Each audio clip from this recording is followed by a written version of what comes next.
बोले श्री प्राणनाथ प्यारे की जय। बोले श्री सतगुरु जी महाराज की जय। वंदना लेते हैं सुंदर साथ जी। प्रिया जी का आवाहन करते हैं। प्रथम लागो दो चरण को, दनिये न छुड़ायो खिन, लाक तली लालेडिया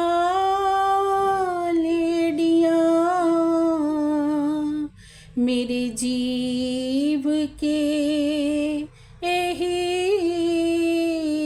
जीवन,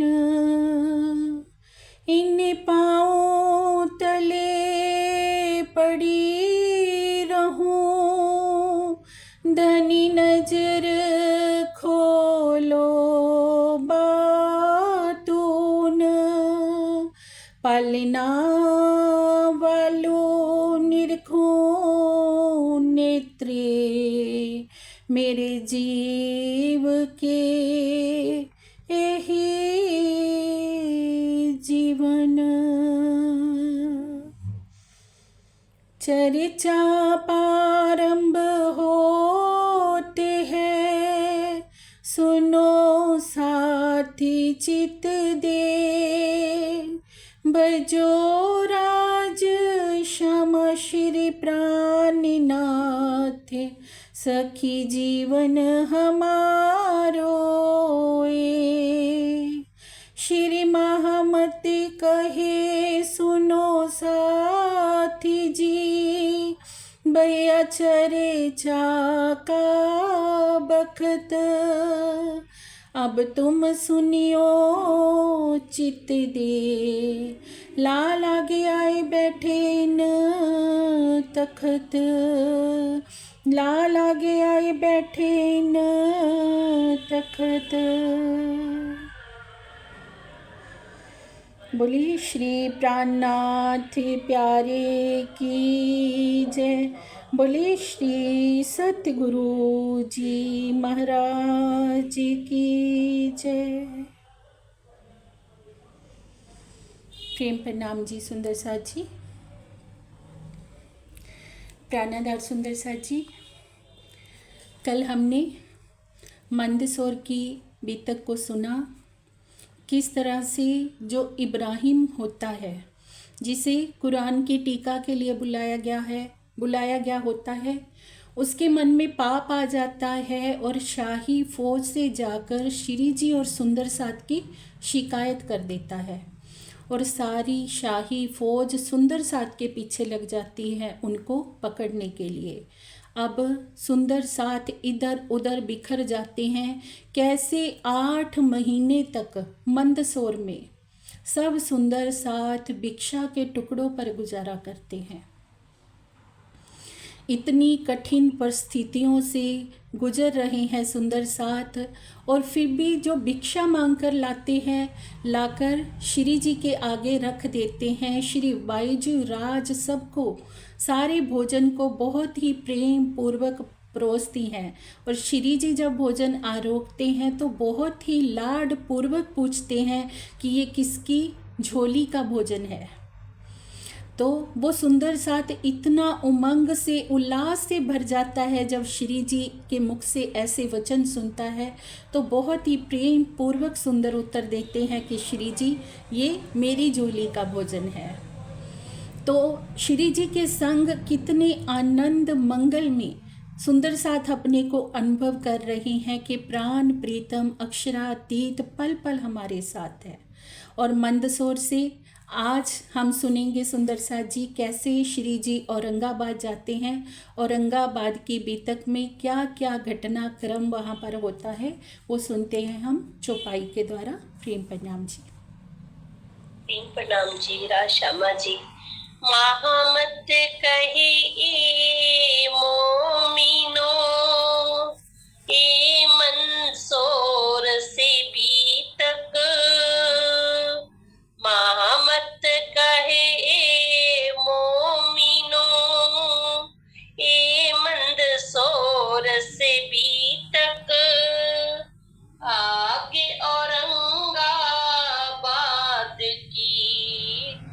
बात बड़ी बुजुर्ग, आगे औरंगाबाद की बात बड़ी बुजुर्ग। राणा के मुल्क से, राणा के मुल्क से। प्रणाम जी, राशामन जी। प्रेम प्रणाम जी। प्राण प्रीतम अक्षरातीत श्री लाल दास जी के धाम हृदय में विराजमान होकर औरंगाबाद के वितक का वर्णन करवा रहे हैं। अब श्री जी मंदसौर से चल पड़ते हैं। मंदसौर से चलकर उज्जैन होते हुए नौलाई आते हैं। नौलाई से होते हुए औरंगाबाद पहुंचते हैं। कल की वितक में हमने सुना था सुंदर सा जी कि जब श्री जी रामपुर में होते हैं, पूरन चारण चंद के गांव में होते हैं, तभी उन्होंने वहाँ से मुकुंद दास जी को भेज दिया होता है कि जो राजा हैं राजा भाव सिंह को जागृत करने के लिए, राजा भाव सिंह को जागृत करने के लिए मुकुंद दास जी जाते हैं। उस समय में श्री जी दुदलाई में अपना डेरा लगाए होते हैं। वहाँ से मुकुंद दास जी को भेजा जाता है। मुकुंद दास जी के साथ खिमाई भाई जाते हैं, बल्लभ भाई जी जाते हैं और केशव दास जी जाते हैं। बल्लभ भाई जी, खिमाई भाई जी और केशव दास जी ये जाकर वहाँ पर एक दुकान पर ठहर जाते हैं। लेकिन मुकुंद दास जी तो अपने बैराग वेश में हैं, वो दुकान पर जाकर नहीं ठहरते हैं। वो अपने बैरागी भेष का पालन करते हुए भिक्षा मांगते हैं। वहाँ जाकर भिक्षा मांगकर जो कुछ पैसा धन इकट्ठा करते हैं उससे एक रेशमी थैली खरीदते हैं। एक रेशमी कपड़ा लेकर उसकी थैली बनाते हैं। उस थैली में कुछ प्रसाद रखते हैं जो भिक्षा से उन्हें पैसा मिला होता है उससे, और प्रसाद के साथ कुछ प्रश्न लिखकर उसमें डाल देते हैं और राजा भाव सिंह को देने के लिए। अब राजा भाव सिंह के यहाँ जाते हैं वो, और जाकर वो प्रसाद की थैली अर्पित करते हैं जिनमें कुछ प्रश्न लिखकर रखे होते हैं। लेकिन जो राजा का राजगुरु होता है महंत रामदास, तो वो सोचता है कि अगर ये जो बैरागी हैं ये राजा से भेंट कर लेंगे तो राजा अगर इनसे प्रभावित हो गया या इनके पीछे राजा लग गया तो मेरी तो प्रतिष्ठा ही समाप्त हो जाएगी। क्योंकि एक बार मुकुंद दास जी अब राजा से भेंट कर चुके हैं, तो राजा के आगे जो प्रश्न रखे गए हैं तो उन्होंने उस प्रश्नों का समाधान किससे करवाना है? अपने राजगुरु से। तो राजगुरु को वो प्रश्न का आंसर नहीं आएगा तो वो सोचता है कि मेरी तो महत्ता ही कम हो जाएगी, इसलिए मुकुंद दास जी से वो बैर रखने लग जाता है। क्योंकि ये संसार ही ऐसा है, इस संसार में हर कोई अपना फ़ायदा देखता है। धर्म के नाम पर बातें तो हर कोई करता है, लेकिन धर्म के ऊपर समर्पित होना किसको आता है?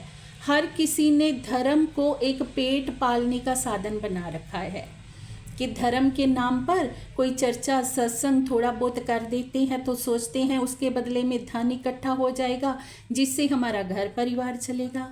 इन्हीं व्यक्तियों में से एक थे जो राजगुरु महंत रामदास जी। अब वो सोचते हैं कि उनके मन में इस बात को लेके खोट तो चलता ही रहता है मुकुंद दास जी के लिए कि ये राजा से मिल चुके हैं, दोबारा इनको मिलने नहीं देना है। अब एक बार वो मुकुंद दास जी को बाजार में देख लेते हैं। बाजार में जैसे ही उन्हें देखते हैं तो एक मोटा डंडा उठाते हैं और पीटते पीटते उस डंडे से मुकुंद दास जी को नाले के उस पार पहुंचा देते हैं।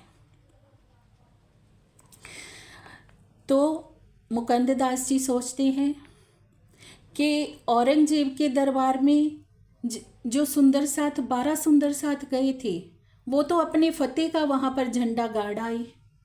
इतने दिनों तक वो औरंगजेब के दरबार में रहे, लगभग 4 महीने तक औरंगजेब के यहाँ रहे और अपनी फतेह करके आए। वहाँ से पूरा श्री जी के नाम का, प्राणनाथ के नाम का झंडा गाड़ कर आए। श्री जी ने सम्मान पूर्वक उनको हृदय से लगाया। लेकिन अगर मैं मार खाकर ऐसे ही चला जाऊंगा तो मेरी अहमियत क्या रह जाएगी श्री जी के आगे। इसके पीछे एक कारण और था सुंदर साथ जी, जो मुकुंद दास जी से थे ना, वो उन 12 सुंदर साथ की हंसी उड़ाया करते थे, जो औरंगजेब के दरबार में गए थे, जिनको सिद्दीक फौलाद ने यातनाएं दी थी। उन सुंदर साथ के ऊपर मुकुंद दास जी हंसा करते थे। तो यही कारण था कि अब ये जागनी के कार्य के लिए गए हैं तो इनको भी तो थोड़ा सा धनी जी ने ये चखाना था ना, मार खाने का। तो यहाँ से हमारे लिए बहुत ही ये प्रेरणादायी प्रसंग है सुंदर साथ जी। अगर हम किसी सुंदर साथ की हंसी उड़ाते हैं, किसी को नीचा दिखाते हैं, तो ये बात धनी कभी भी स्वीकार नहीं करेंगे। नहीं तो जागनी के कार्य के लिए गए हैं तो ऐसा कैसे हो सकता था कि उनके साथ कोई मारपीट कर देता या उन्हें सफलता प्राप्त ना होती। 12 मोमिन गए तो सफल होकर आए, क्योंकि आज दिन तक ऐसा कभी नहीं हुआ था कि कोई औरंगजेब के दरबार में गया हो और जिंदा वापस आ गया हो। और ये सुंदर साथ तो वहां से रास्ते के लिए खर्चा भी लेकर आए। 100 रुपया औरंगजेब ने उनको भेंट भी किया। तो पर ये हमारे कर्म ही होते हैं जो हमारे आड़े आते हैं। धनी तो कैसे हैं, पिया जी तो कहते हैं दुख ना देऊं फूल पाखड़ी बुलाऊं मीठे बैन। तो ये मुकुंद दास जी को भी ये थोड़ा सा रस चखाना था कि जो उनके साथ ये घटना हुई कि औरंगाबाद में जाते हैं तो वहाँ पर महंत के द्वारा उन्हें डंडे से पीटा जाता है। अब सोचते हैं कि मुझे कोई और तरीका निकालना होगा जो राजा भाव सिंह को संदेश देने के लिए। फिर उन्होंने सोचा कि जो राजा भाव सिंह है वो देवी माँ का भगत था और प्रतिदिन जो उनके महल की थोड़ी दूरी पर ही देवी का एक मंदिर था और राजा प्रतिदिन वहाँ दर्शन करने के लिए जाया करते थे। अब फिर से मुकुंद दास जी क्या करते हैं, भिक्षा मांगते हैं और भिक्षा मांगकर एक प्रसाद की थैली तैयार करते हैं। उसमें वेदांत के 23 प्रश्न लिखकर रख देते हैं। और जैसे ही राजा भाव सिंह आते हैं देवी माँ के दर्शन करने के लिए, तो पीछे परिक्रमा में मुकुंद दास जी छिपकर बैठ जाते हैं और राजा को वो थैली जो प्रसाद वाली होती है वो भेंट दे देते हैं कि ये मेरी तरफ से प्रसाद है, कृपा करके आप इसे ग्रहण कीजिए। तो राजा भाव सिंह सुबह सुबह ही प्रसाद उनको मिल गया तो बहुत खुश होते हैं।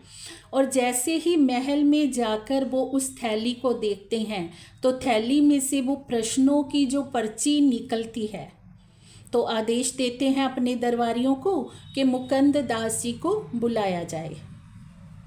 तो मुकुंद दास जी को बुलाया जाता है और उन प्रश्नों को पढ़वाया जाता है। तो जो उनका महंत था रामदास, वो भी वहीं पर था।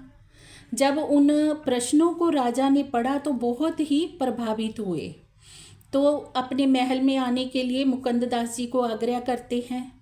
तो वो महंत सब कुछ देख रहा था कि मुकुंद दास जी को तो राजा अपने महल में ठहराना चाहते हैं।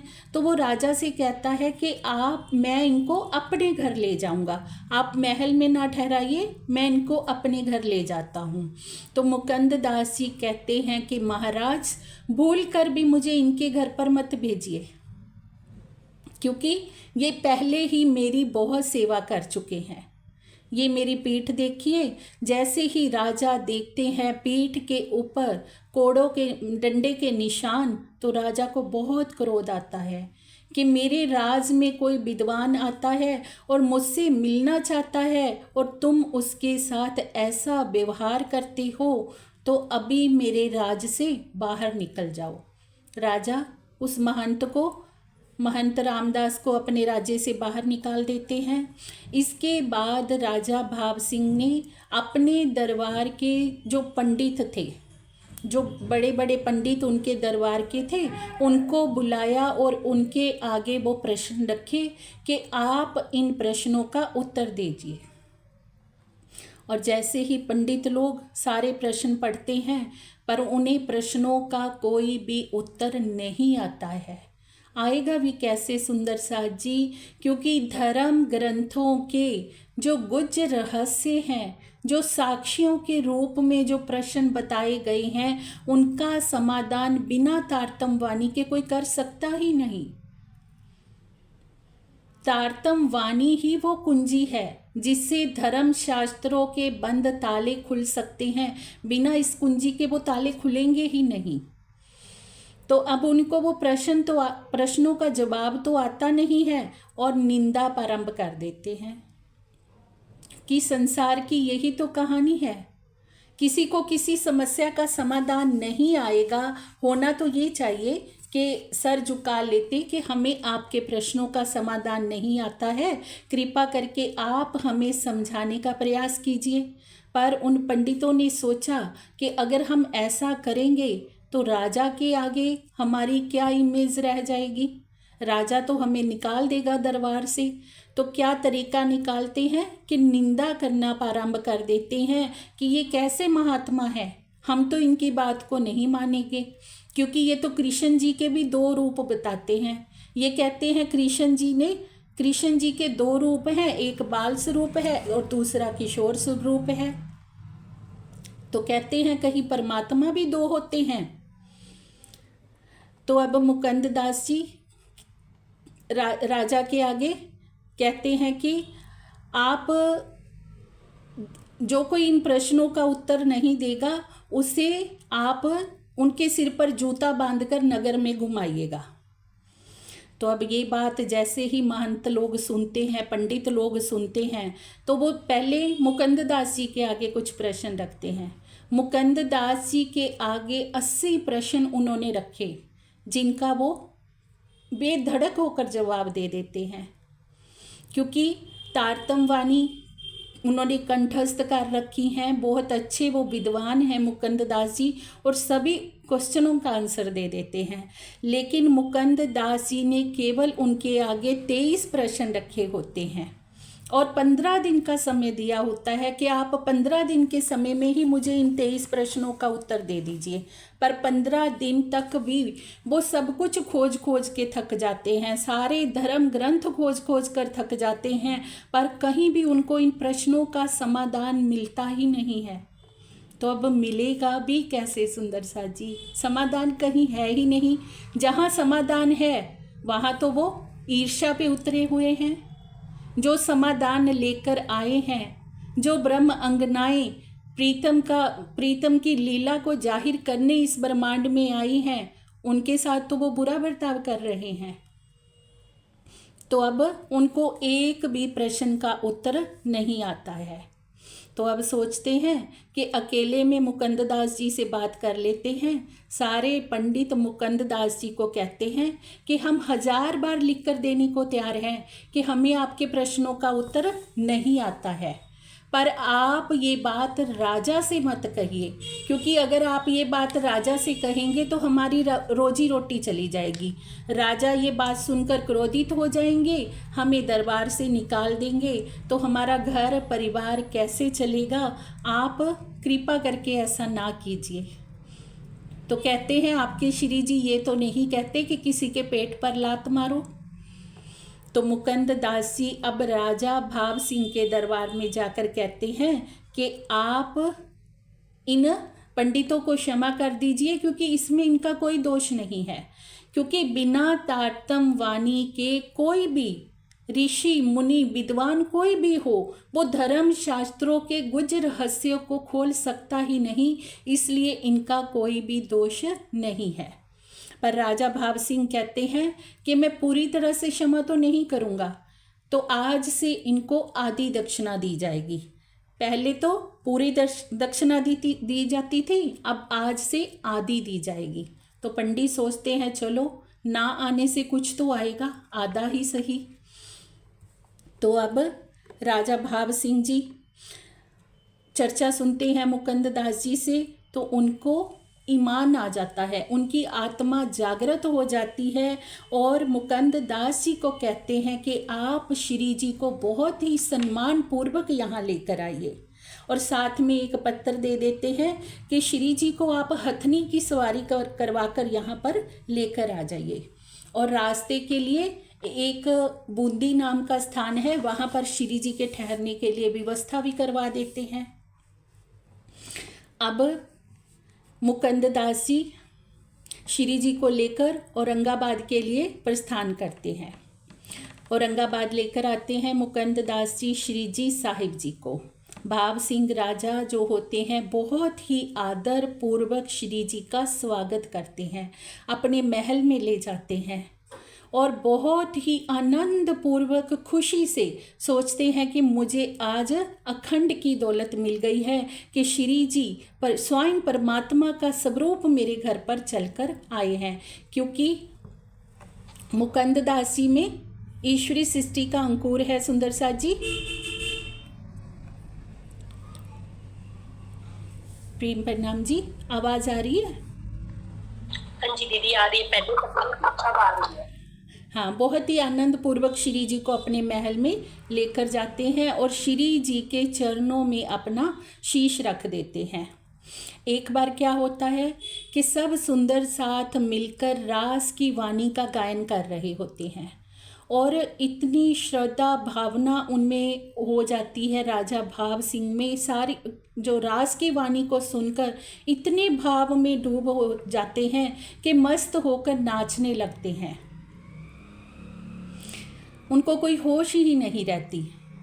एक दिन श्री जी कुरान की चर्चा कर रहे होते हैं तो राजा भाव सिंह श्री जी से पूछते हैं, क्या श्री जी कुरान में भी हमारी साक्षियां हैं? तो श्री जी कहते हैं, जो कुछ हिंदू धर्म शास्त्रों में कहा गया है वही बात कुरान में भी कही गई है। कुरान में भी हमारी साक्षियां हैं। कुरान में मुझे आखरुल इमाम मेहंदी कहा गया है, हिंदू धर्म शास्त्रों में मुझे विद्या विनंद बुद्ध निष्कलंक स्वरूप कहा गया है। तो कहता है कि अच्छा, अगर ये बात है तो श्री जी मेरे दरबार में 4 मुस्लिम अधिकारी हैं, अगर आप कुरान की बातों से उनको संतुष्ट कर देंगे ना तो फिर मैं आपसे वायदा करता हूँ कि मैं औरंगजेब के साथ युद्ध करूँगा। एक तरफ मेरी तलवार होगी और दूसरी तरफ औरंगजेब बादशाह होगा। अब सुंदर साथ जी, एक बात क्या है कि देखिए भाव सिंह जी हैं, उनमें ईश्वरी सृष्टि का अंकुर है। परम धाम की आत्मा जो कुर्बानी के पथ पर चल सकती है ना, उस कुर्बानी के पथ पर कोई भी नहीं चल सकता। उस कुर्बानी का मुकाबला ना तो जीव सृष्टि कर सकती है ना ईश्वरी सृष्टि कर सकती है।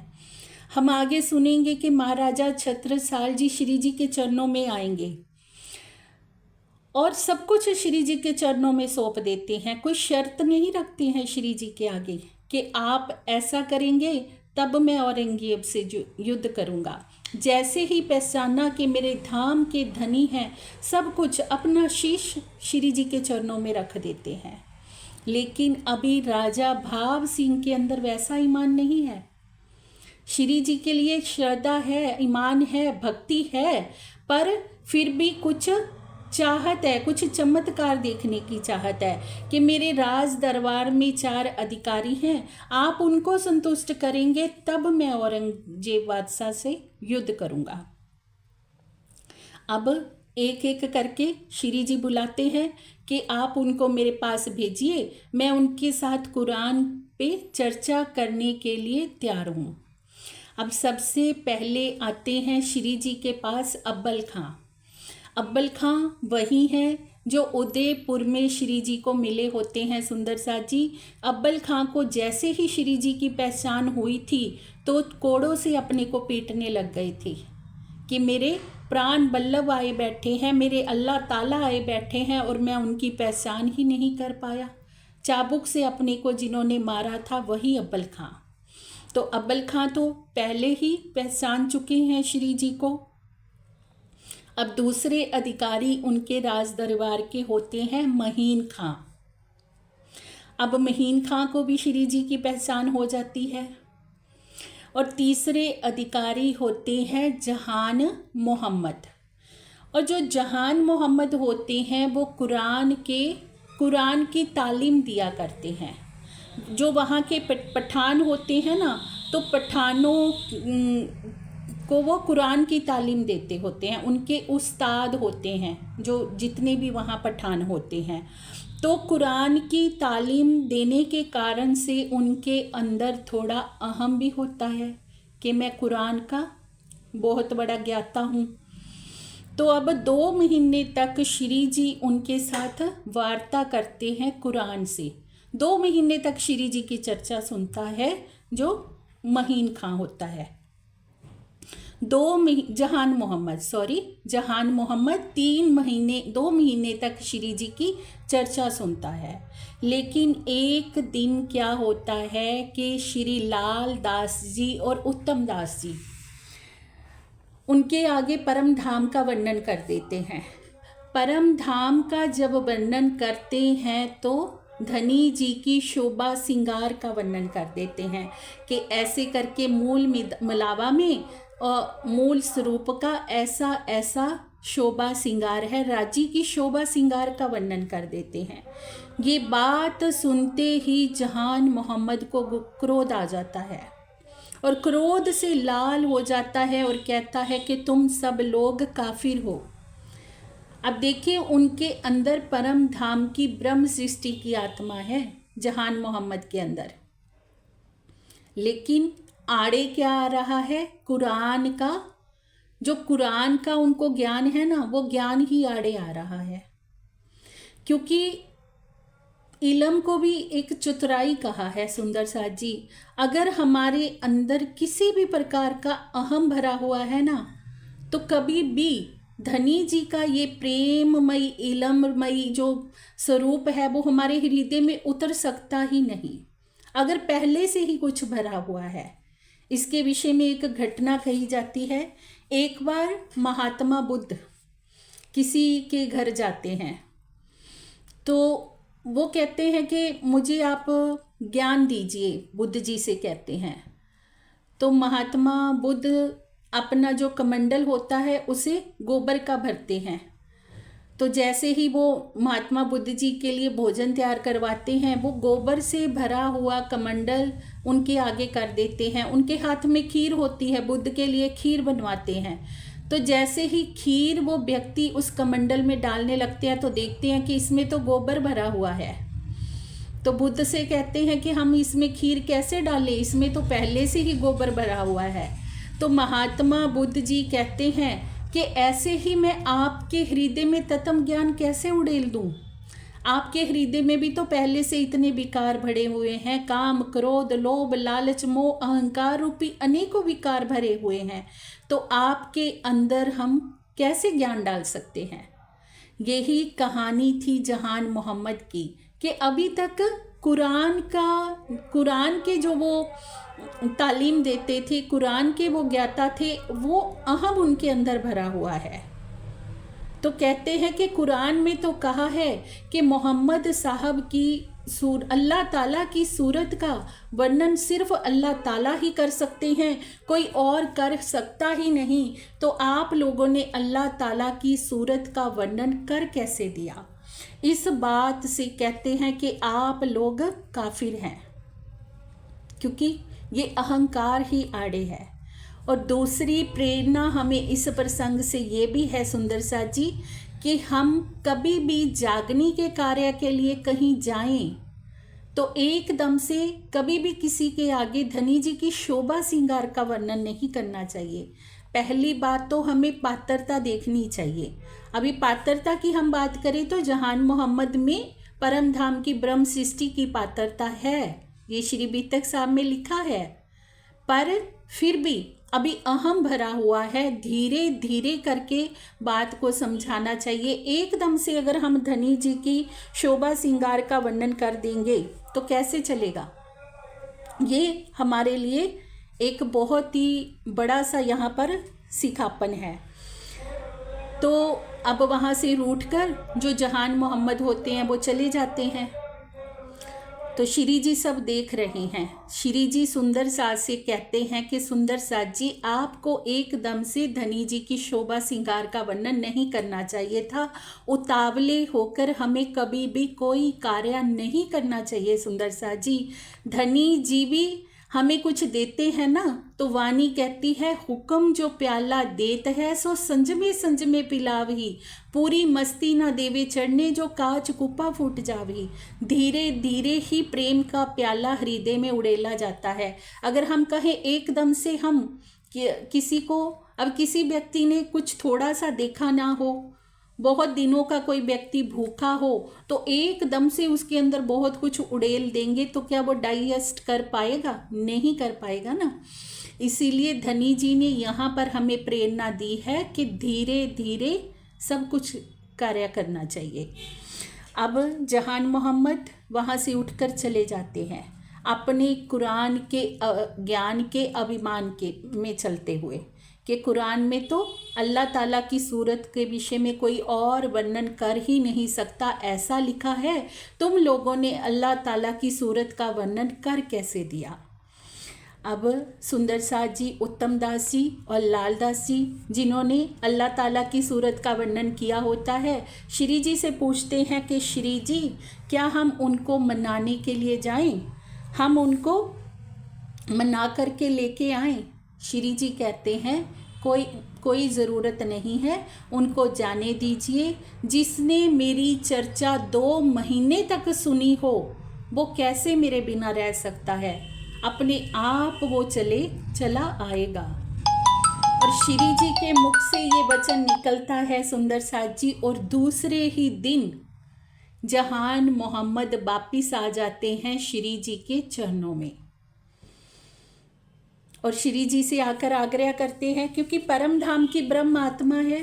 परम धाम की ब्रह्म आत्मा भले संसार में कहीं भी भटक ले, कितना भी ज्ञान का अभिमान लेकर भटक ले, लेकिन अगर सुभान आए बैठे हैं, हादी आए बैठे हैं, तो वो हादी के चरणों के बिना कैसे रह लेगी?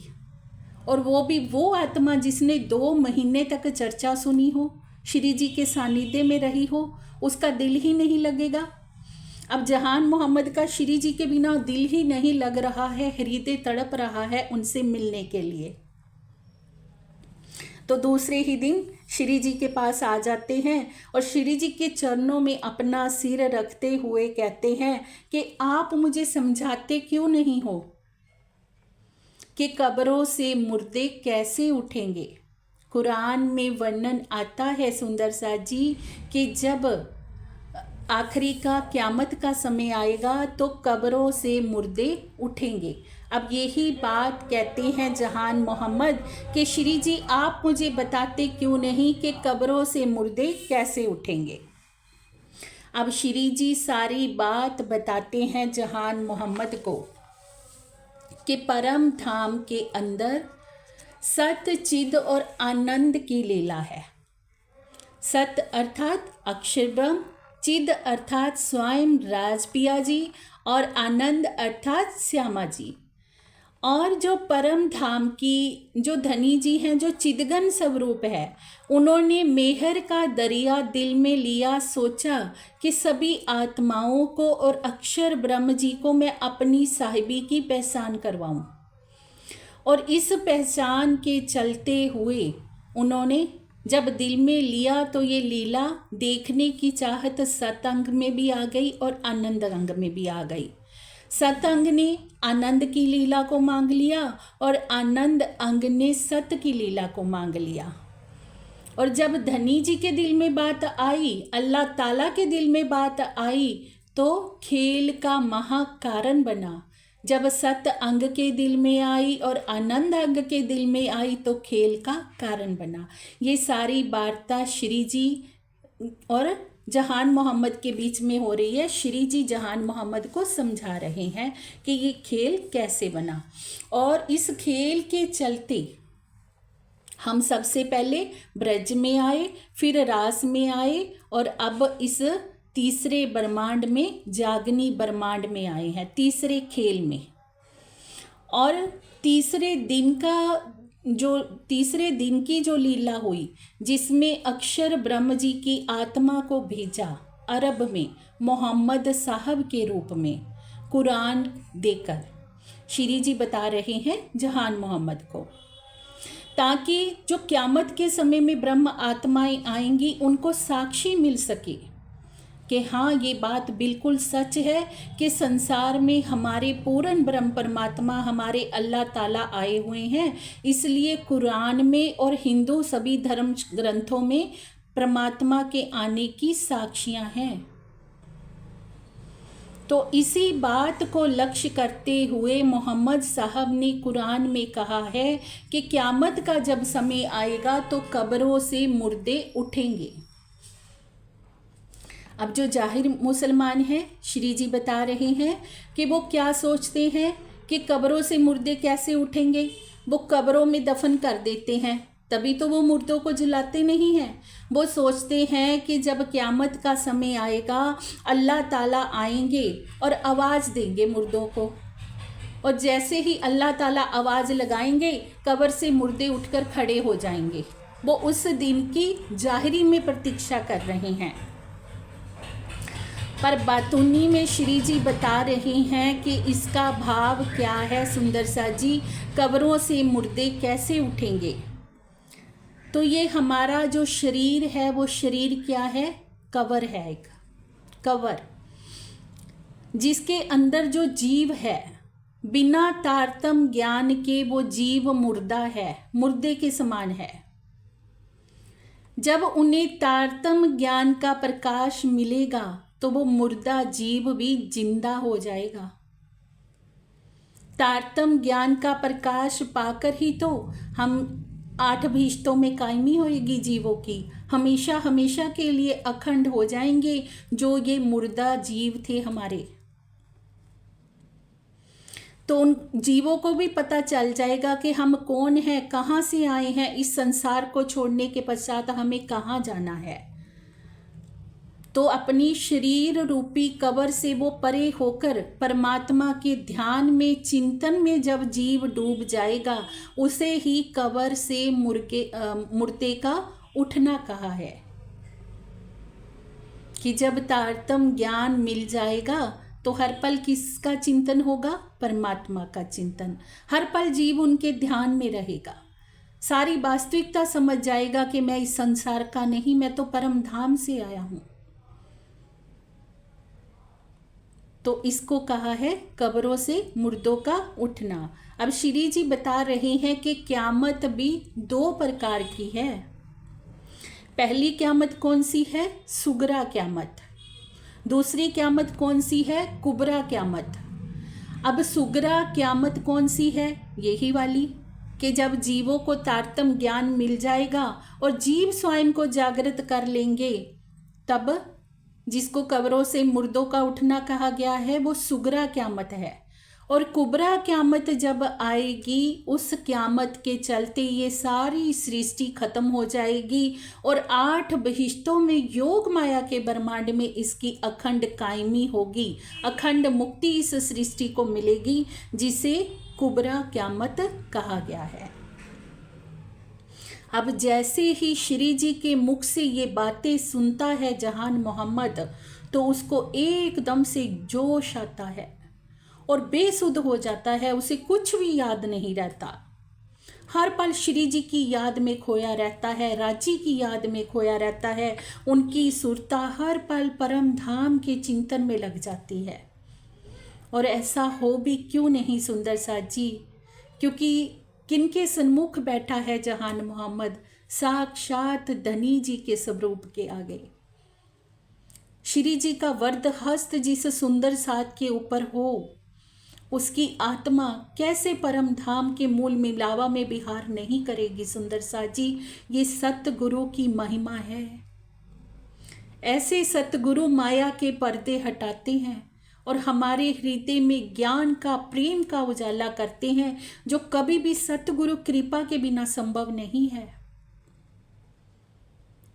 ये वही जहान मोहम्मद है जो आज से पहले माया में ही खोया हुआ था, लेकिन जैसे ही वास्तविकता पता चलती है श्री जी के चरणों में बैठकर, तो हर पल धनी जी के प्रेम में, उनके चिंतन में डूबा रहने लगता है। तो जो वहाँ के पठान होते हैं, जिनको वो तालीम दिया करता था, जिनका उस्ताद कभी हुआ करता था, अब उस उस्ताद को भी उस्तादों का उस्ताद मिल गया है, श्री जी मिल गए हैं। तो अब कहाँ जहान मोहम्मद उनके चरणों को छोड़कर जाने वाले थे। पर जब प्रेम के रास्ते पर ब्रह्म आत्मा चल देती है, तो माया, जिसे दज्जाल कहा है, शैतान कहा है, वो भी तो अपना रूप दिखाएगी ना। तो किसी ना किसी रूप में वो भी प्रहार करने आगे आएगी। तो अब वही दज्जाल पठानों के रूप में आगे आता है और जहान मोहम्मद से आकर वो लोग झगड़ा करने लगते हैं कि ये तुमने क्या किया, हमारा उस्ताद एक हिंदू बैरागी का शिष्य बन गया। ये बात तो उनको बिल्कुल भी कबूल हो ही नहीं रही थी, क्योंकि जहान मोहम्मद श्री जी से तारतम ले चुके होते हैं। तो सोचता है कि हिंदू बैरागी से इन्होंने दीक्षा ले ली, अगर ये सीधी तरह से नहीं मानेंगे जहान मोहम्मद, तो पठान सोचते हैं कि हम इनकी हत्या कर देंगे। जैसे ही पठान लोग उनको समझाते हैं कि तुम्हें श्री जी की चर्चा सुनने नहीं जाना है, क्यों तुम एक हिंदू बैरागी के चरणों में जाकर हमारी मिट्टी पलीत कर रहे हो, तो जोश आता है जहान मोहम्मद को। और क्या जवाब देते हैं उन पठानों को, मैं तो साहिब देखिया जाहिर अपने नैन, तहाँ खतरा होत है ए मुख से न कहो बैन। कि मैंने तो अल्लाह ताला को, परमात्मा को, उस खुदा को अपने इन जाहरी नेत्रों से देखा है, खुली आंखों से मैंने देखा है कि साक्षात वो आखरुल इमाम मेहंदी साहिबुजनामा ही मेरे सामने बैठे हैं, और वहाँ पर जाने से मुझे कोई खतरा हो सकता है, ये बात तुम लोग अपने मुख से कहना भी मत।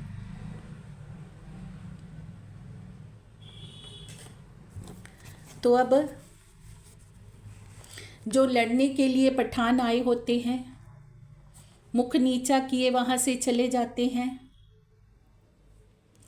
तो फिर एक दिन सोचते हैं, श्री जी की चर्चा चल रही होती है, तो सोचते हैं कि ये हिंदू बैरागी आखिर कुरान को क्यों पढ़ते हैं, और हमारे बड़े बड़े जो अधिकारी हैं, बड़े बड़े मुसलमान हैं, उनको ये बहका रहे हैं। अगर इस प्रकार से हमारे मुसलमान इनके चरणों में आते गए तो बहुत ही अनर्थ हो जाएगा, क्योंकि 3 अधिकारी तो उनके चरणों में आ चुके हैं, अब्बल खां, महीन खां और जहान मोहम्मद, ये 3 अधिकारी तो आ चुके हैं। अब सोचते हैं कि हमें कुछ करना चाहिए। अब उस समय चल रहा होता है 10:30 बजे के करीब का, जब श्री जी की चर्चा चल रही होती है। उधर से उदयपुर से भवानी भट्ट जी आते हैं बुद्ध गीता और बुद्ध स्तोत्र लेकर, उनका पाठ चलता रहता है। संध्या के समय सुंदर साथ श्री जी की आरती उतारते हैं, सुंदर साथ इकट्ठा होते हैं और रात्रि तक काफ़ी वाणी चर्चा का प्रवाह चलता रहता है।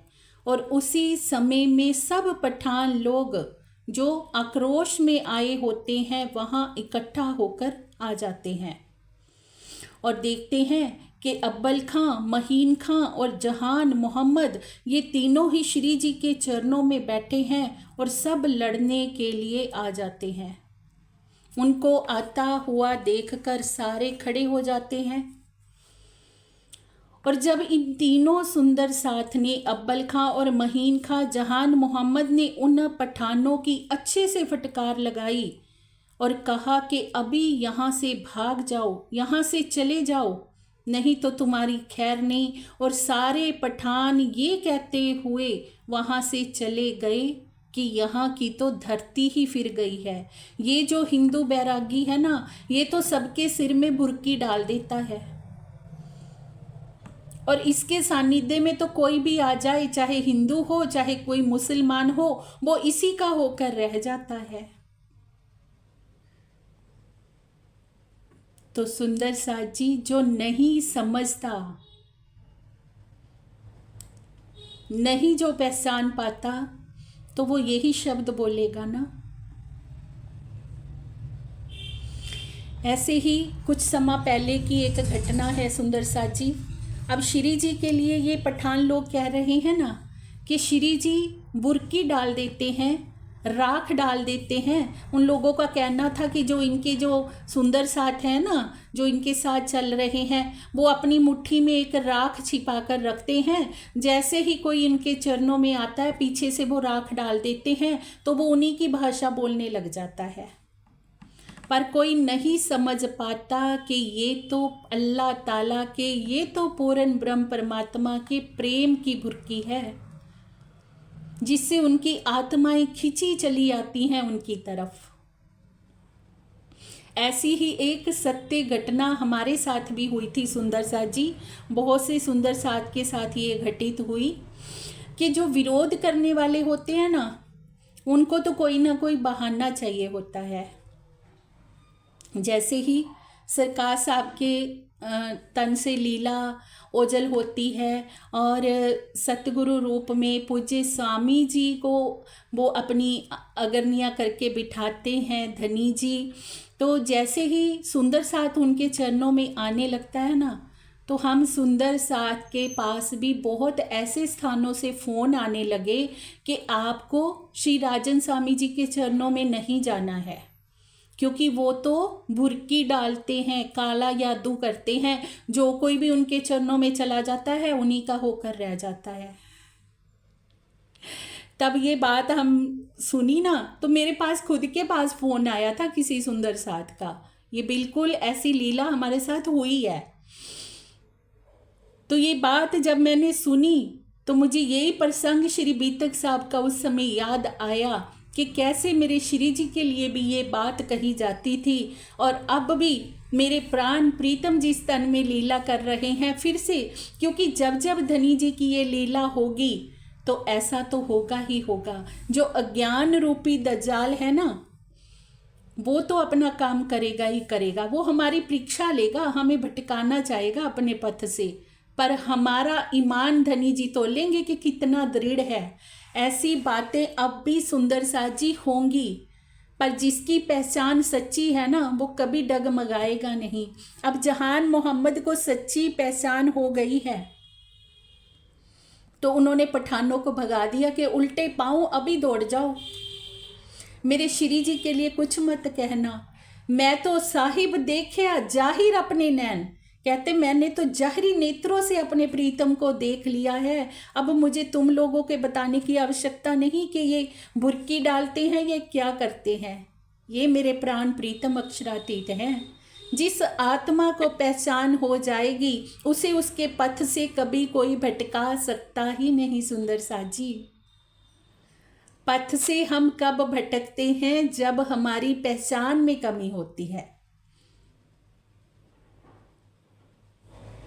और पहचान हमें कब मिलती है?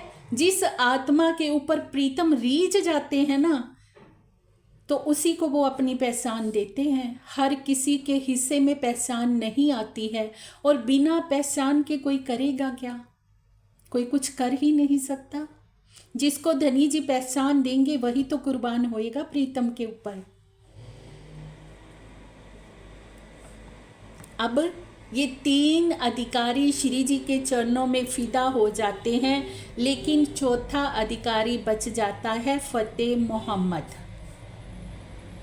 अब जो फतेह मोहम्मद है वो राजा का मंत्री भी है।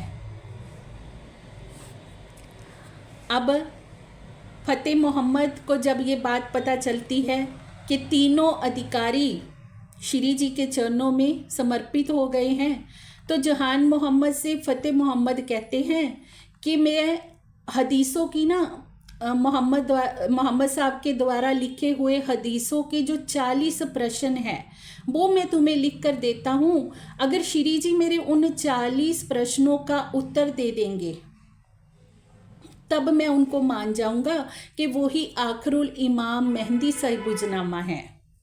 तो अब धनी जी की और विचित्र लीला देखिए सुंदर साथ जी, कि जिनके सिर पर धनी जी का वरदहस्त हो जाता है वहाँ पर गूंगे भी बोलने लग जाते हैं। अब जहान मोहम्मद आकर जैसे ही श्री जी से कहते हैं कि जो फतेह मोहम्मद है वो 40 प्रश्नों का समाधान चाहते हैं, तो श्री जी क्या कहते हैं कि तुमने इतने दिन तक मेरी चर्चा सुनी है तो क्या तुम उत्तर नहीं दे सकते। और श्री जी के मुख से ये बात निकली तो वो कैसे घटित ना हो सुंदर साथ जी, ये कैसे हो सकता है। जिनके मुख से कुन शब्द कहने से सृष्टि बन गई, इतना बड़ा ब्रह्मांड बन गया, और उन श्री जी साहेब जी के उन परमात्मा के मुख से निकले हुए वचन कैसे घटित ना हो। श्री जी ने जैसे ही ये शब्द कहे तो जहान मोहम्मद ने फतेह मोहम्मद के सभी प्रश्नों का उत्तर दिया। उनको जोश आया एकदम से। श्री जी ने उनको तारतम दिया था, तारतम देते ही उनको जोश आ गया और सारे प्रश्नों का उन्होंने उत्तर दे दिया जहान मोहम्मद के।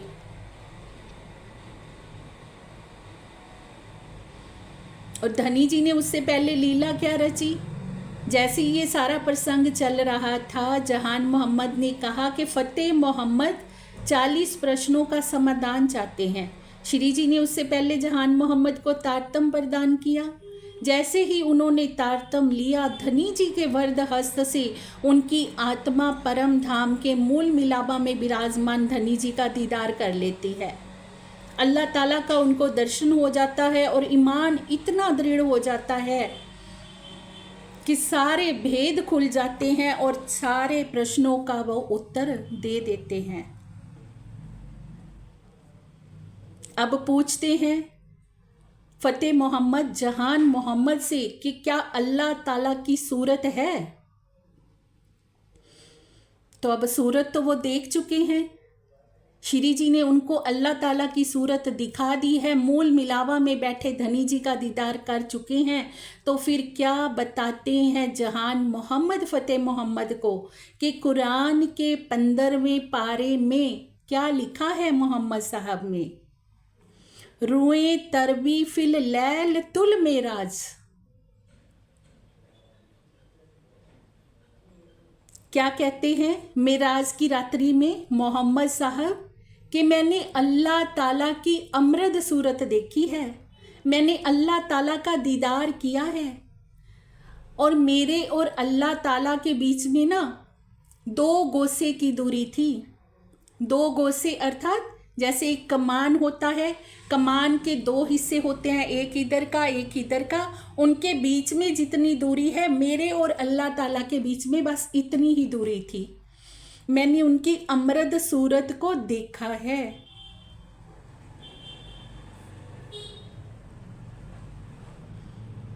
तो बताते हैं कि कुरान में ये बात लिखी है कि अल्लाह ताला की सूरत है। फिर क्या कहता है फतेह मोहम्मद, और कोई जवाब तो आता नहीं।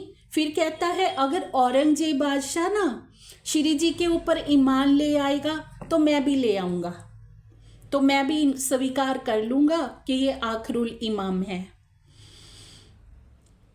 कि जिसको नहीं सुनना है, जिसकी निस्बत नहीं है सुंदर साथ जी, उसी के पास हजारों बहाने होंगे। जिसको पहचान नहीं होनी है कि ऐसा नहीं तो ऐसा है, जो आत्मा है जिसके ऊपर धनी जी का वरदहस्त है, वो तो झट से पहचान लेगी कि मेरे प्रीतम विराजमान आकर हुए बैठे हैं।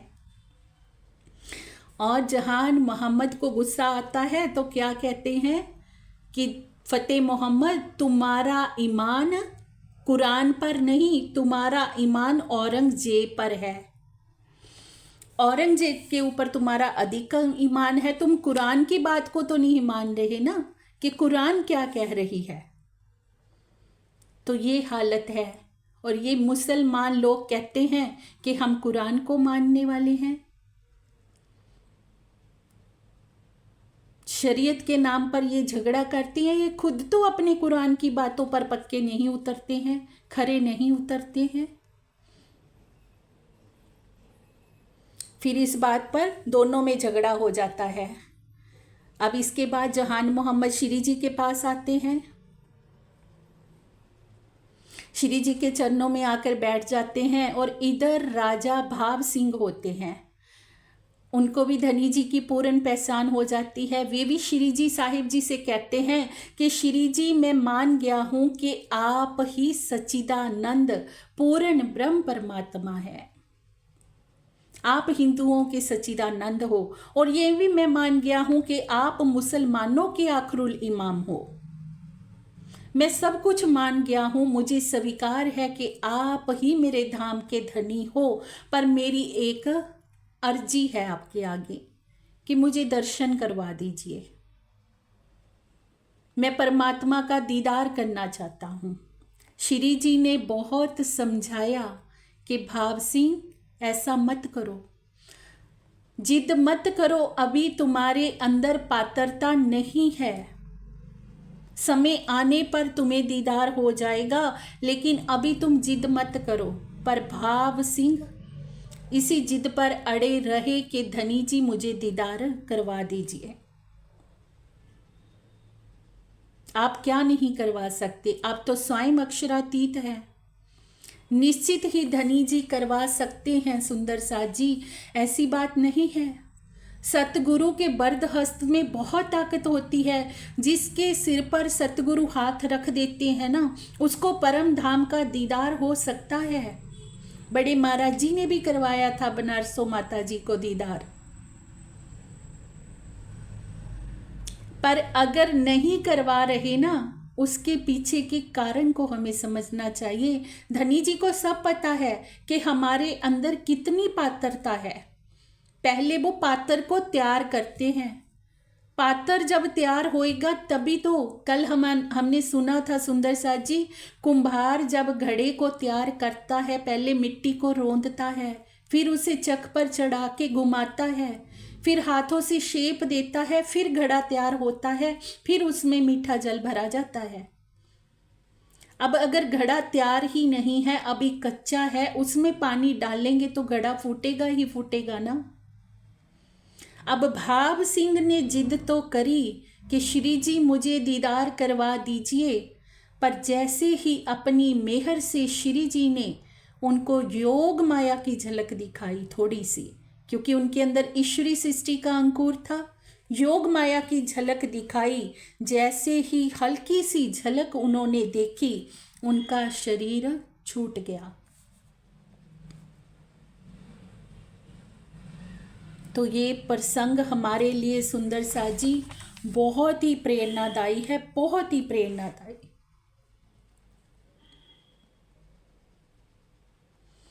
कि हमें कभी भी किसी भी बात के लिए सतगुरु के आगे जिद नहीं करनी चाहिए। सतगुरु जानते हैं हमारी पात्रता उनसे छिपी नहीं है, वो सब जानते हैं, पात्र बनाने वाले भी वो हैं। वो जानते हैं कि हमारे अंदर अभी क्या क्या विकार भरे हुए हैं। धीरे धीरे धनी जी की मेहर के सागर में झीलते झीलते, जैसे जैसे धनी जी की अमृत सूरत को हम हृदय में बसाते जाएंगे, प्रतिदिन ध्यान करेंगे, प्रतिदिन वाणी का श्रवण करेंगे सुंदर सा जी, धीरे धीरे हमारे विकार निकलते जाएंगे। और जैसे जैसे विकार निकलते जाएंगे, हमारे हृदय में वो पात्रता बनती जाएगी कि एक दिन आएगा अवश्य ही हमें धनी जी का दीदार हो जाएगा। पर कभी सतगुरु के आगे जाकर हमें जिद नहीं करनी चाहिए।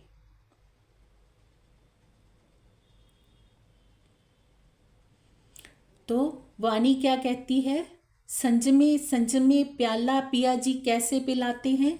तभी हमें कहा जाता है कि सुंदर साथ जी प्रतिदिन धनी जी का ध्यान कीजिए, क्योंकि जैसे जैसे हम राजी का ध्यान करेंगे ना, धनी जी के जो गुण हैं वो हमारे हृदय में आने शुरू हो जाएंगे और हमारे जो विकार हैं वो निकलने शुरू हो जाएंगे। जैसे एक बर्तन में गंदा जल भरा हुआ है, उस गंदे जल को अगर हम साफ करना चाहते हैं तो उसके ऊपर एक शुद्ध जल का हम नल चला दें। वो नल का पानी जैसे जैसे उस बर्तन में जाता जाएगा, गंदा जल बाहर आता जाएगा और एक समय ऐसा आ जाएगा कि वो जो लोटा होगा पूरा स्वच्छ जल से भरा होगा। यही प्रेरणा आज के प्रसंग से है सुंदर सा जी, कि हमें कभी भी उतावले नहीं होना चाहिए। हमें धीरे धीरे धनी के प्रेम की राहों पर सेवा कार्य करते हुए, चर्चा चितवनी का लाभ लेते हुए कदम बढ़ाने चाहिए, और एक निश्चित समय आने पर प्रीतम हमें दीदार अवश्य ही देंगे।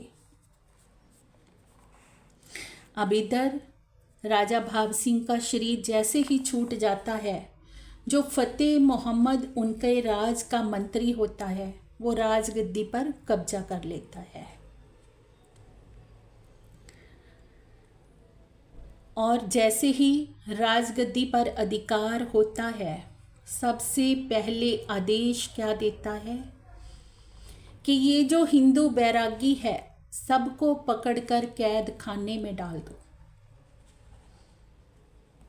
क्योंकि उसको ईमान नहीं आया था। 3 अधिकारियों को राजा भाव सिंह के दरबार में ईमान आ गया होता है, और चौथा अधिकारी भाव सिंह श्री जी के ऊपर ईमान नहीं लेकर आया, तो दिल में उसके घोटता तो ये आदेश दे देता है कि सभी अधिकारियों को पकड़कर कैद में डाल दो।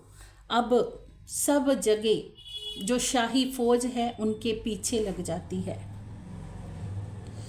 अब देखा सुंदर साथ जी, हमने कल की चर्चा में सुना कि कैसे मंदसौर में पहले शाही फौज पीछा करती है, और इधर फिर से फतेह मोहम्मद के अंदर बैठकर दज्जाल अपना काम करता है। फिर से मुग़ल सेना पीछे लग जाती है, वो चुगली करवा देता है कि ये मुसलमान, ये हिंदू होकर कुरान पढ़ते हैं, और फिर से श्री जी निर्देश देते हैं कि सब सुंदर साथ अलग अलग स्थानों में आप बट जाइए। एक बार हमारे सुंदर साथ भवानी भट्ट जी होते हैं, वो पकड़ में आ भी जाते हैं, पर धनी जी की मेहर से छूट जाते हैं, निकल जाते हैं, चकमा देकर भाग जाते हैं। फिर एक समय जब सब सुंदर साथ अलग अलग बटे होते हैं, तो जो फतेह मोहम्मद के साथ एक मंत्री होता है, उस मंत्री के घर के पास ही एक मुल्ला जी का मकान होता है। वहाँ पर श्री जी और लाल दास जी कुरान की टीका करवाने लगते हैं। जहान मोहम्मद श्री जी को खोजते खोजते जब वहाँ पहुँचते हैं, तो उनको पता चलता है कि फ़तेहुल्लाह के मोहल्ले के पास ही श्री जी ठहरे हुए हैं। तो वो श्री जी को कहता है कि श्री जी, यहाँ रहना बिल्कुल भी ठीक नहीं है। अगर फ़तेह मोहम्मद को पता चल गया तो कुछ भी अनर्थ हो सकता है। तो अब वहाँ से रात्रि के समय सुंदर साथ सहत श्री जी चल देते हैं। सवेरा होते होते औरंगाबाद से 7 कोस तक दूर चले जाते हैं। अब वहाँ से चलते हैं तो आकोट में आते हैं। अब सब सुंदर साथ जब ये सारी घटनाएं देखते हैं ना सुंदर साथ जी, तो सुंदर साथ के हृदय में एक भ्रम बैठ जाता है, ईमान सबका डगमगाने लग जाता है। सुंदर साथ के मन में ये बात आने लगती है कि या तो हम ब्रह्म सृष्टि नहीं है, या श्री जी में कोई शक्ति नहीं है, या श्री जी पूर्ण ब्रह्म परमात्मा नहीं है। अगर ऐसा होता तो क्या श्री जी औरंगजेब को जागृत नहीं कर सकते थे? अगर ऐसा होता तो हमारे ऊपर इतने कष्ट क्यों आते? ईमान सुंदर साथ का डगमगाने लगता है। तब श्री जी तो अंतरात्मा से सब जानते हैं, क्योंकि ये जो संसार में जिसमें हम आए हैं ना सुंदर सा जी, ये कैसा है? श्री मुखवाणी कहती है, मेरे साथ सनमंदी चेतियो, ये हाँसी का है ठोर, ये हाँसी का ठोर है। यहाँ पर पल पल हमारी हाँसी हो रही है। और बात कहीं ना कहीं सुंदर साथ का भी कसूर नहीं है सुंदर साथ जी, क्योंकि ऐसी परिस्थितियों में किसी भी बड़े से बड़े का भी ईमान डगमगा जाता है। पर कब? जब हम श्रीमुख वाणी से दूर होते हैं, जब हम अपने हृदय में कोई संशय लाते हैं। अब श्री जी आगे बताते हैं कि जब भी हमारे हृदय में दज्जाल अपना काम करने लगे ना, क्योंकि दज्जाल का जब पहरा होने लगता है तभी तो ईमान डगमगाने लगता है। तो अब श्री जी सुंदर साथ को बिठाकर बताते हैं कि आप जब सुबह उठते हो तो सबसे पहले क्या कहते हो? श्री राज श्री ठुकरानी जी प्रथम भौम में विराजमान भय। आप यही गाते हो ना कि परम धाम के मूल मिलावा में धनी जी युगल स्वरूप विराजमान है पहली भौम में। तो ये सब बातें आपको किसने बता दी? आज दिन तक सृष्टि में ये बात कोई नहीं जानता, स्वयं अक्षर ब्रह्म जी भी नहीं जानते थे। आदि नारायण ने तो जानना ही क्या, कोई भी बड़े से बड़ा ऋषि मुनि इस बात को नहीं जानता था। तो तुम्हें कैसे पता कि हम मूल मिलावा है, ऐसे करके हम मूल मिलावा की पहली भौम में बैठे हैं? प्रतिदिन आप लोग ध्यान करते हो तो ये ज्ञान तुम्हें किसने दे दिया कि ध्यान करना है परमात्मा का? जहाँ सारी सृष्टि शरा तोरा में कर्म कांड में लगी हुई है, वहाँ पर तुम सब कुछ छोड़ के ध्यान में लगे हुए हो। ये किसकी मेहर से संभव है? किसकी मेहर ये करवा रही है? ऐसे ही आज हम सब सुंदर साथ के घर घर में वाणी है सुंदर साथ जी, तो किसकी मेहर से है? आज जहाँ सारा संसार अपनी माया नगरी में मस्त है, तो हम सुंदर साथ धनी जी के चिंतन में लगे हुए हैं, तो ये किसकी मेहर से है? तो यही है आकोट का शुक्राना। धनी जी कहते कभी संशय नहीं लाना और शुक्राना बजाना प्रीतम का, पल पल शुक्राना कि शुक्र है हमें क्या मिला है। दुख तो संसार में सबके साथ चलते हैं सुंदर साथ जी, पर दुख के आते भी सुखों में जो लीन होके बैठा है वो किसकी मेहर से? ये आकोट का शुक्राना है। अब धनी जी कहते ब्रज में जब आप आत्माएं आई थी तो ब्रज में बड़े बड़े असुरों ने, बकासुर ने, अघासुर ने जब आपको प्रताड़ित करने की कोशिश करी तो किसने बचाया आपको? जब इंद्र ने कोप किया तो गोवर्धन पर्वत के नीचे किसने आपकी रक्षा करी? क्यों नहीं याद करते वो बातों को? तो एक एक करके श्री जी जब याद दिलाते हैं सुंदर साथ को, चौथे दिन की लीला की याद दिलाते हैं कि सतगुरु धनी श्री देवचंद्र जी जब चर्चा किया करते थे तो तुम लोग जो कुछ देखना चाहते थे, कृष्ण जी का दीदार चाहते थे, तो कृष्ण जी तुम्हें दीदार देते थे, तुम्हारे साथ आकर भोजन भी करते थे। एक सुंदर साथ को तो सोने की कसेड़ी भी दे दी थी। और जब तुम जमुना जी के जल का दृश्य देखना चाहते थे, सतगुरु महाराज उंगली खींचते थे, जमुना जी का खलखलाता हुआ जल बहता हुआ चला आता था, तुम उस जल का पान करते थे, स्नान करते थे। ये किसकी मेहर थी? किसकी मेहर से ये सब कुछ तुम्हें प्राप्त हुआ? क्या संसार को ये प्राप्त हो रहा है? दुख तो संसार के प्राणियों को भी है, दुख से तो इस संसार में कोई भी बच सकता नहीं, पर परम धाम की ब्रह्म आत्मा वो कभी भी चमत्कार को नमस्कार नहीं करेगी। वो तोलेगी अपने विवेक से कि मुझे मिला क्या है। वो खजाना जिसके लिए संसार तरस रहा है उसे मिल ही नहीं पाता क्योंकि अंकुर नहीं है। वो खजाना जिसके विषय में अक्षर ब्रह्म नहीं जानते थे, दुनिया के देव नहीं जानते हैं, वो खजाना हमें मिला है। तो धनी जी कहते हैं सुंदर साथ जी शुक्राना बजाइए प्रीतम पर जो हमें मिला है। तो हमारे लिए बहुत ही बड़ा सा इस प्रसंग में सिखापन है सुंदर साथ जी कि हमें कभी उलाने नहीं करने चाहिए कि धनी ने ये नहीं दिया, ये नहीं किया। पल पल शुक्र करें हम प्रीतम का, जो हमें मिला है ना वो उसके लिए संसार तरस रहा है। हमें मिला क्या है, पहले इस बात पर विचार करें। हमें हल्के में नहीं लेना जो हमें मिला है सुंदर साथ जी। अब श्री जी बताते हैं कि 5वें दिन की इस लीला में भी पहले तो ब्रज लीला और रास लीला के विषय में बताया कि ब्रज में कैसे धनी जी ने रक्षा करी इंद्र कोप से, राक्षसों से। कैसे रास लीला में जब तुमने आनंद लिया, वो आनंद देने वाला तुम्हें कौन था? वो राम तो में विलीन कराने वाला तुम्हें कौन था? उस स्वरूप का शुक्राना बजाइए। और तीसरे दिन की लीला में तुम्हारे लिए कुरान पूरी लिख डाली। किस लिए? तुम्हें ईमान देने के लिए। धनी जी ने तुम्हारे ऊपर मेहर करी, तुम्हारे लिए कुरान आई। और चौथे दिन की लीला में सतगुरु महाराज ने तुम्हें क्या क्या सुखों में विलीन नहीं करवाया। और पांचवें दिन की इस लीला में भी श्री जी कह रहे हैं सुंदर साथ से कि मंदसौर में अगर शाही फौज पीछा कर रही है तो मंदसौर कोई बड़ा नगर तो नहीं है। शाही फौज क्या नहीं पकड़ सकती थी? पर कोई भी सुंदर साथ पकड़ में नहीं आया। किसकी मेहर से? राजी की मेहर से। 12 मोमिन औरंगजेब के दरबार में गए और बचकर आए। किसकी मेहर से? राजी की मेहर से। नहीं तो गुरु तेग बहादुर जी भी गए पर उनका सिर कलम कर दिया गया। और भी बहुत से गुरुजन गए थे। भाई मती दास जी गए थे, उन्हें खोलते हुए तेल में डाल दिया गया था। पर सुंदर साथ बचकर आए, बाइज्जत बरी होकर आए। किसकी मेहर से? राजी की मेहर से।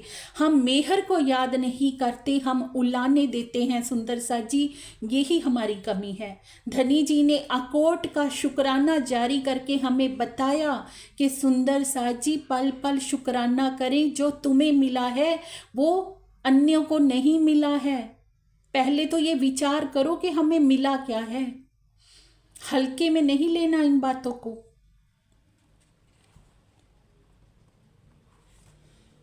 तब सब सुंदर साथ को होश आती है।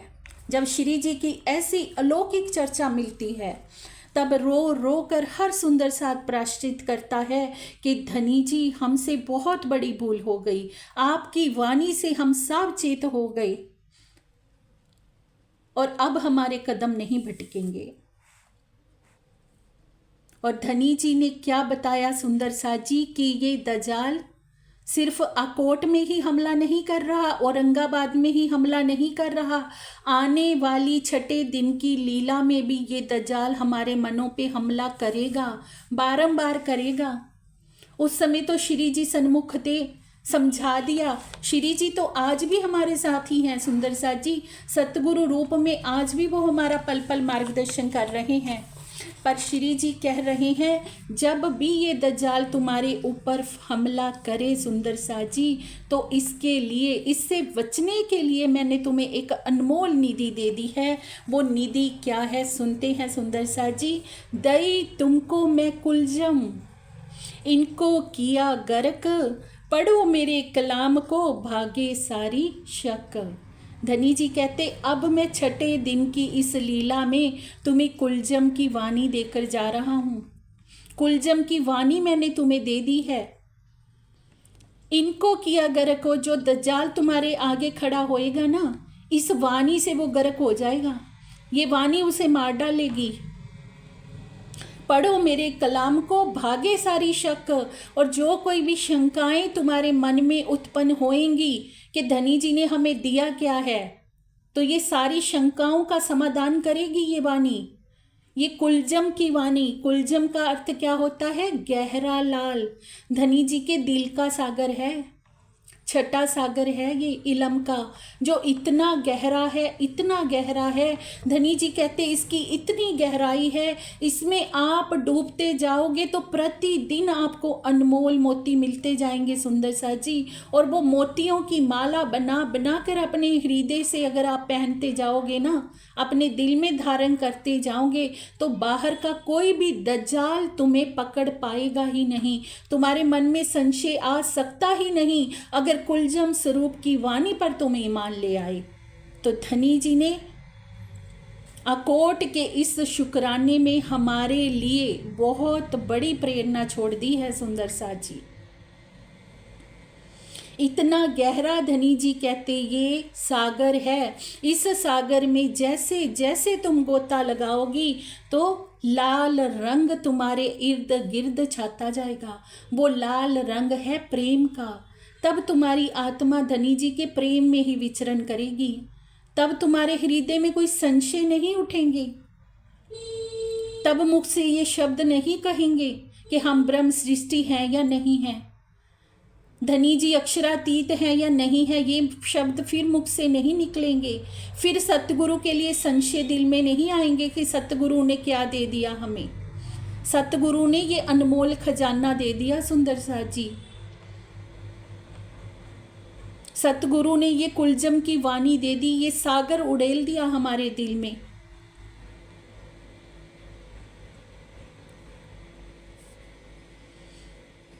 तो आखिर में सुंदर सा जी, धनी जी की यही प्रेरणा हम सबके लिए है, यही निर्देशन हम सबके लिए है कि हम श्री मुख वाणी का पठन मनन करें और इस धनी जी के हृदय रूपी इस सागर की गहराई में डूबें। जैसे जैसे हम इसकी गहराई में उतरते जाएंगे वैसे वैसे ये गहरा लाल रंग हमारे इर्द गिर्द अपना ऐसा ओरा फैला लेगा कि हमें कोई भी फजीत माया का दज्जाल कोई भी हमें फजीत नहीं कर पाएगा। हर कदम पर हम धनी जी के ईमान पर खड़े रहेंगे और हर कदम पर हमारी प्रेममयी विजय होती जाएगी। इसी के साथ प्रेम प्रणाम जी।